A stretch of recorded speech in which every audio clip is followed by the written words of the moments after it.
recorded much of this process. I'm not sure where I left off, to be honest, since the last update, but wanted to give you guys a walkthrough before I get too close to putting it back together. Basically, here's all the wiring that I have taken out so far. Quite a bit. Everything associated with the TCM, a lot of auxiliary equipment, amplifier stuff, and a bunch of other miscellaneous stuff that just isn't being used on the car, and it's not going to trip off any codes or anything like that, fingers crossed. I've been testing it as I go each time to make sure I'm not pulling anything out that I need, but I have the whole car basically stripped down, besides the rear carpets, but all the other wire tuck panels on the side are opened up so I can feed things through as I need. Rear tray is out. Yeah, pretty much everything I need to get to the wire besides the roof liner is out, so, or headliner. So I am approaching where I kind of want to finish off. The last wiring that I need to go through is this stuff. There's one over here that's connecting to the rear SAM that I'll need to figure out what to do with. And the only other thing I was really going to try, I do need to keep these modules. Sorry for the noise, truck behind me. I need to keep these modules, but I was going to see actually if I can take this actual bracket out itself and just put the modules down, either with Velcro or something like that to keep them mounted, because that bracket's got to be 10 pounds, I would guess, at least. So yeah, I'm gonna start pulling a little bit more and I will update you guys as we go. All right guys, I wanted to give you a little bit more of an update on where the car is sitting. You can see now all this wiring that used to be on this side is now deleted. This whole harness is pretty much good to go. I had to release maybe about 4 wires from that pin connector over here. I'm gonna re-tape those up and put some loom around it. That'll be basically the main harness that's going to the back. That's for the SRS equipment. And I'm not sure what the ones on the right side right there are. Maybe I don't know, I don't think they're fuel tank levels. Could be, I guess, but I'm not sure exactly what those 2 modules are. If you guys know, let me know. And then this kind of wraps back around, and some of it goes to the front of cabin, some of it is going to the rear SAM. There's one cable right here that is not in use anymore that I need to get the rear SAM out so I can unplug that from the back, because I can't quite sneak my hand around there to pull that one out. But it's kind of difficult to get the SAM out of here. I'm not sure exactly how to remove it. Maybe I'll have to look on the EPC online or something to see how it comes apart. The only thing I can see is there's some type of hex head or something screw right there, but it's behind that little module, and that thing doesn't seem to want to come off. So we'll see. I'll get to that one. And besides that, I'm pretty much done with the wiring. So there's this one needs to get rid of, and there are 6 wires up here, I believe, or maybe more than 6. Let's see, 1, 2, 3, 4, 5, 6, 9 wires right here that I'll probably need to just cut and put caps on, because I think these are running to the ECU, and trying to track down which is which when there are some colors that are pretty similar. Trying to track down which is which when it plugs into the ECU is gonna be more trouble than I need to go through. So I got rid of a lot of wiring, so I don't think I need to worry about, you know, a few more here. I'll try to make a thumbnail with all these so you can see how much it is, but it's quite a bit. I'll go ahead and weigh this too. This is just some of the old sound deadening and foam that was just not really needed anymore. It was already kind of falling off. It wasn't really adhering. So I just pulled that off wherever I saw that it was coming off anyway. So it's a little bit of weight too. It's probably 2 pounds right here. All together with the wiring, the 2 speakers from the rear deck lid, probably, I would guess, 20 to 30 pounds of weight. I also got rid of that tray like you guys saw that's in the back. That's probably another 3 to 4 pounds. And eventually I'm gonna go through and take off each one of the door cards and take all that equipment out for the speakers. So that'll be another maybe 15 pounds on all 4 sides. So like total, not per side, but yeah, I need to get this thing back together because it's been sitting for probably 2 or 3 weeks now, and it's not good to let them just sit around like that. So I need to start driving this thing again, get it buttoned back up. I'll probably drive it a bit before even putting it all back together. I just need to get the wiring tucked up, need to get the caps on those, and that's pretty much it. The rest of the wiring is fine. Everything where it sits right now, nothing is dangerous or anything. It's all fine where it is. I just need to loom it up, like I said. And I did take out this deck lid cover, and I'm gonna respray that properly because I tried to do it when it was in the car, and I could just never reach this back spot over here and get it properly. So I'm gonna put a good coating on that with the fabric spray, and I'll probably show you guys that in this video as well. So yeah, just giving you guys a quick update. Hopefully in the next few updates you guys will see it start buttoning back together. All right guys, we are close to putting the car back together after all the wire removal. You've probably already seen that, or you will see it right after this, but just wanted to show you. I wanted to respray this thing because I had done it a while back, but there was just certain spots that I was not able to hit because of the rear window. Some of this is faded because I just kind of scraped it off to clean it again. But what I'm going to be using, and excuse our mess, our kitchen's being remodeled right now, so but I'm going to be using this. This is what I used on the seats actually, and I tried a bunch of different stuff, and this is the thing that worked the best. So this is what I'll be using on here. It's held up really well on the seats, and those actually get sat in and touched, and this thing really won't get messed with too much, so it'll hold up fine. So go ahead and shoot this on here, and it doesn't take long. Stuff dries pretty quick too, so it's good. All right guys, so there is 2 cans worth on it now. It looks a little blotchy just because some of the spots are wet, but once this dries and we're in normal lighting, should look pretty good. The only thing about those cans is they don't have much in them, so if you got anything bigger than this, definitely stock up on the cans. This alone took 2 of those, so probably could get away with 3 if I wanted to, but I got pretty good coverage all over it. So yeah, next thing you guys will see this in the car.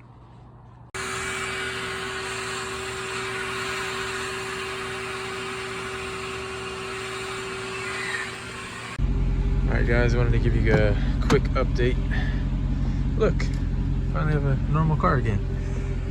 I have pieced things back together. Underneath this, basically I can't really show you right now, but I put all the plastic cladding back that's covering the wiring. It was a lot cleaner than it was before. Maybe I can show you a peek of something right here.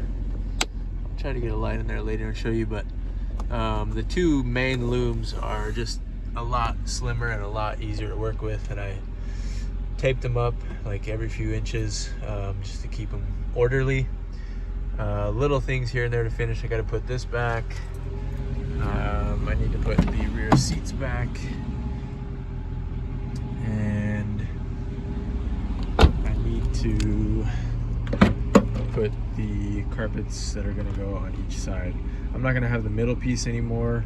I will have this in the back, but yeah, no spare wheel cover, just the carpet on the sides. So just wanted to show you guys while it's still light out right now. I'm probably gonna try to finish it up tonight, and I'll see you guys once it's all complete. This has been a long journey, but it's been worth it. It feels good to have gone through everything, and I learned a lot about taking apart the interior of this car.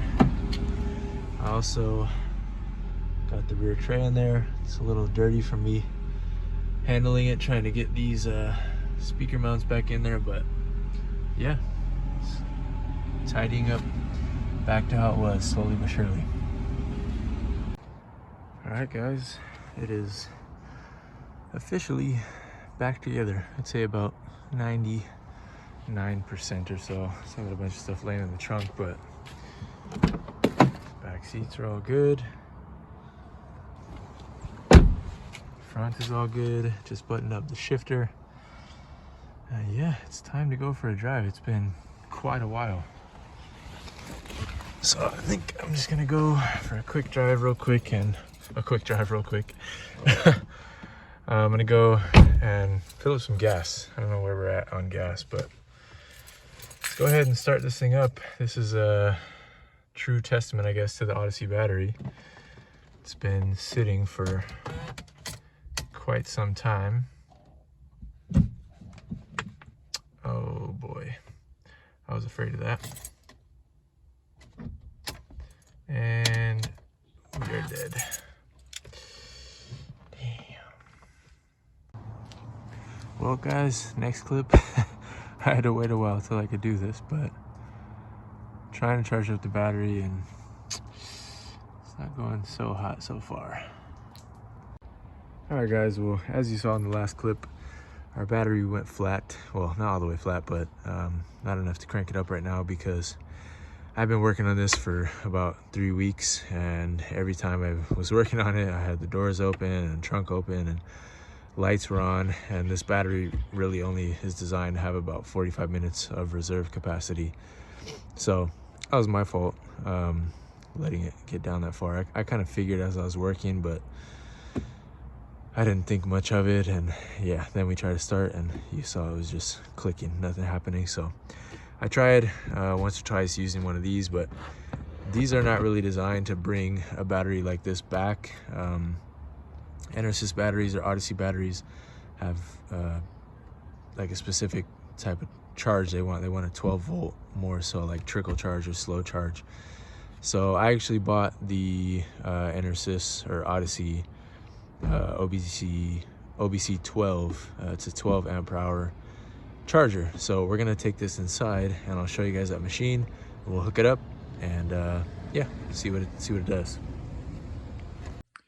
All right, guys, so here this is, and honestly I might make a separate video on this, like a little short 2-minute video, because there's not many out there for this setup. But anyways, how this works, is very simple actually. There's not even any buttons to press or anything like this. This thing is basically a smart device on its own, and it will charge your battery back up. It'll then enter into an automatic maintenance stage or recovery stage. I think there's like six stages to it. And yeah, once it reaches a certain point, it'll just basically go into like maintenance mode. So it's not going to damage a battery at all, even if you left it plugged in forever, basically. So there it is. Those are the 6 steps right there, or 5 steps. So self-test, charging, conditioning, auto maintenance, and then storage reconditioning. So it's pretty simple. You just hook it up, positive and negative terminal, and plug it into a 12 volt source. I could have ran the extension cable down to the car, but I didn't really feel like doing that. So I'm just gonna charge it inside and I will bring it back once it's ready.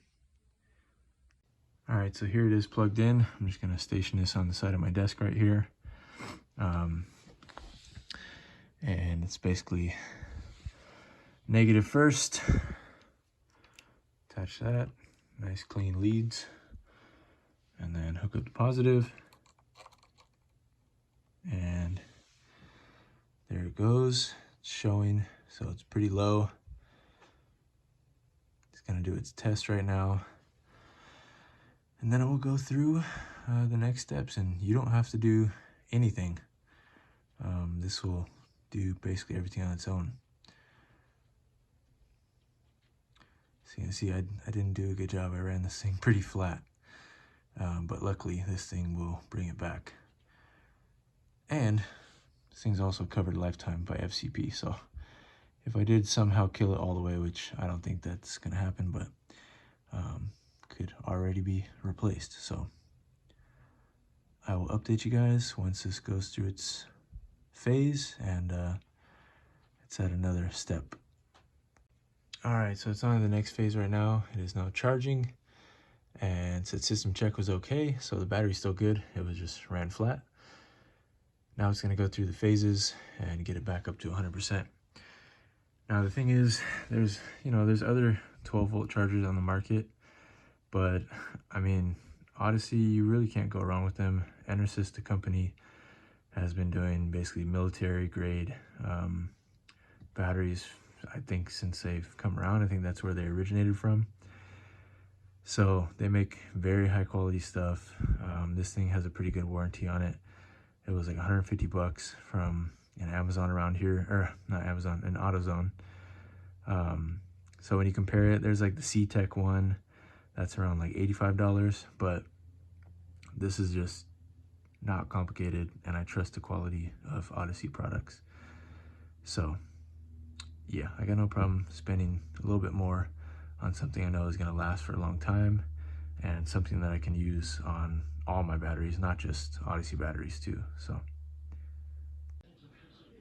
all right guys, it has entered the next phase. It is on conditioning, and showing 4 out of 5 bars basically on the battery indicator. So I'm just gonna leave this until I know it's done doing its thing. Once it reaches probably like the auto maintain, then pull this off of there and go put it back in the car. All right guys, last little battery update for you. I let this thing go for, it's probably been about 4 to 5 hours now. And it basically stopped. It went into the conditioning mode, as you guys saw last, but it was at 4 bars on the battery instead of all 5 like it is now. And I was reading online that says sometimes you need to basically unhook it and then re-hook it up again to let it go through another charging cycle. So I just did that, and within like 10 minutes after it, probably within like 5 minutes actually, of plugging it back on and hooking up the connections, it did the system check, went into charging for a second, and then it skipped straight from charging down to auto maintain now. So looks like it is good to go. It's basically just in a maintenance mode now. So fully restored, back to 100%, and should be good to go from now on, as long as I don't go past that 48 minutes of reserve capacity like I definitely did in the last 3 weeks. Like I said, I had the doors open with the lights on and the trunk open with the lights on, and it was literally 3 weeks time, and all the lights still stayed on, but wasn't enough to crank over the motor. So obviously, because it was literally a red bar when we first saw it charging, so it was close to dead all the way. Good thing it wasn't though, and it's back to full health. So plug this in and we'll go for a drive. All right guys, well, it's the next day, and I think this thing is ready to start up. So let's try it.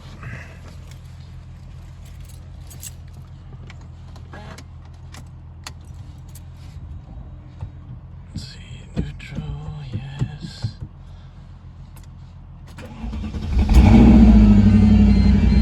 Oh, what a relief. And yeah, we did disable that, so I'm gonna need to get that coded out, the little SOS. That's for the tele-aid system. I don't really care about that, so cool. I'm gonna let this thing run for a while, thing hasn't started in almost 4 weeks now. Check back with you guys in a second. This thing got wrecked by pine needles. I'm gonna have to bust out the vacuum pretty much for this. It's been warming up for a few minutes. See how it sounds. Good. I'll let it keep warming up. I'm gonna let it get all the way up to temp, just kind of sitting, and I'm gonna take it for a drive later on. Alright guys, I know what you're thinking. You're just ready to see the drive and you didn't notice my hair. But in reality, it's Spirit Week at my school right now, and I decided to dye my hair. It was a bad move, but you know, you gotta live with it, and it's gonna grow back. So anyways, recording real quick just to finish off this video and give you guys a little bit of driving clips. I drove it this morning to work, and it feels excellent. I missed it. It's performing well. You can feel a little bit of the weight lost, mostly just because I feel the nose. It feels lighter, just not, I mean, 62 pounds for the stock battery. So it's noticeable by taking that off the front end. But besides that, it doesn't feel like dramatically different. I'm gonna try to get onto a scale sometime soon so I can measure it out for you guys and tell you how much it's down now from the stock weight, which is around 3,500 pounds. I would guess it's somewhere between like 32 and 3,300 pounds at this point. So to be continued on that. I gotta find a scale. But yeah, let's go ahead and go for a drive and see how it rips.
Not gonna speed through here because last time I was even attempting that, there was the old, I don't know if it was a Lotus Exige or if it was a Tesla Roadster, I can't remember, but it was flipped over right here and I got chewed out by a cop.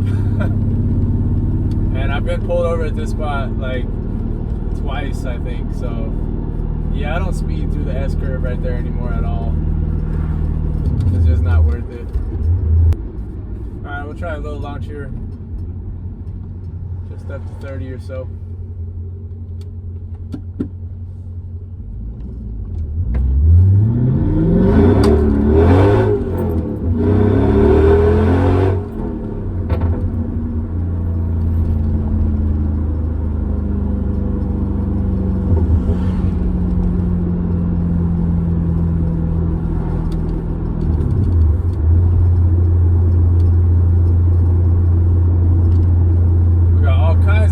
On that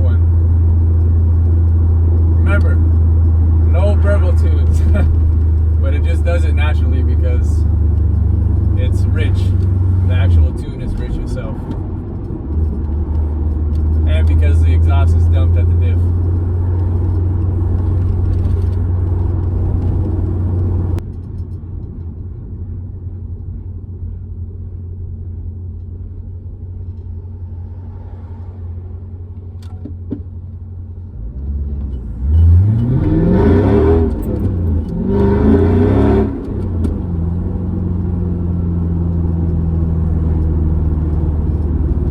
Kind of a lot of people around right now, so I'm not gonna go crazy. That was about half throttle.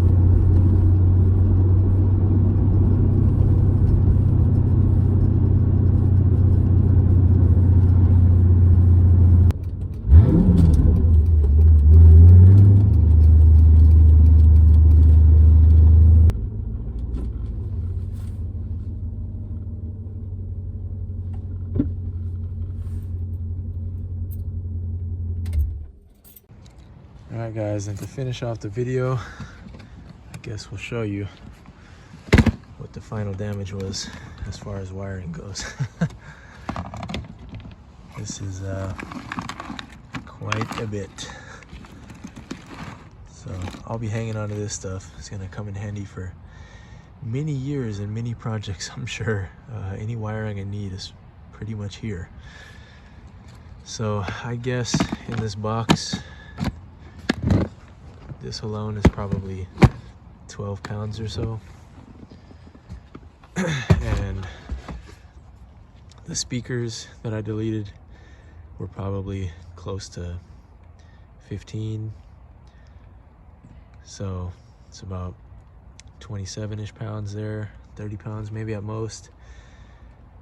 Then the cover plate that was back there, the aluminum, I don't know, I'd say we probably lost 40 to 50 pounds at most with this whole project. But then the battery is another about 40 pounds, 43 pounds. So altogether, somewhere in the range of 75, 80 pounds for just this project alone, shed. And maybe knock off like 10 of that for this big aught gauge wiring. Maybe not 10 pounds, but maybe 5 pounds. Those are pretty heavy wires. But yeah, that about does it for this one. Hopefully it's the only video that I ever have green hair for, but it's all from my students. So anyways, E420 chilling next to us. The C55 is officially back together, and it feels so good to be driving this thing again. I really missed it. And feels really nice to know that the wiring is clean and doesn't have any unnecessary stuff in it that doesn't need to be there and wasn't being used. Next step, really, this thing has got to go. I got to get that sunroof out of there. That's another, from rumor, I don't know, like 50 to 70 pounds I've seen all over the place from those as far as the whole sunroof assembly. So if we can get rid of that, that's another good chunk to drop down. And like I said, I'm going to be on the hunt for a scale that I can use. I was going to use the one at the warehouse that Mike is at, but the platform's not big enough for a car. So that's out of the realm of possibility now. So I need to figure out somewhere where I can get on a scale.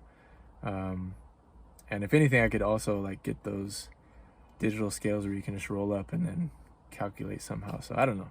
I'll figure something out. But yeah, thank you guys for watching. We are nearing 1,000 subscribers. I hope you guys are excited. I'm excited because that allows us a whole lot more other opportunities to get involved with after that kind of benchmark. So thank you guys for all the support. Can't tell you how much I appreciate it.